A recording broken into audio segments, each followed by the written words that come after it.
Hello everyone, welcome to my YouTube channel mehndi by Mantasha. आज हम लेकर आए हैं बहुत ही खूबसूरत, बहुत ही सिंपल गोल टिक्की मेहंदी डिज़ाइन। फ्रंट हैंड पर, बैक हैंड पर सिंपल मेहंदी डिज़ाइन। तो ये देखिए, इस डिज़ाइन के सेंटर से स्टार्ट होता है गोल टिक्की बनाना।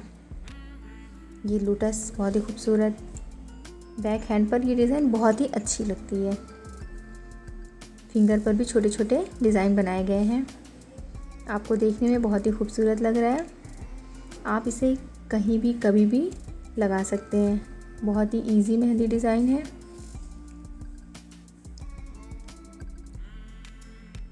ये डिज़ाइन सिंपल होने के साथ साथ काफ़ी एलिगेंट भी लगता है। वेडिंग फेस्टिवल या किसी भी स्पेशल फंक्शन के लिए डिज़ाइन परफेक्ट है। आप सभी लोग कमेंट में ज़रूर बताइएगा कि ये गोल टिक्की मेहंदी डिज़ाइन कैसी लगी। Thanks for watching my videos.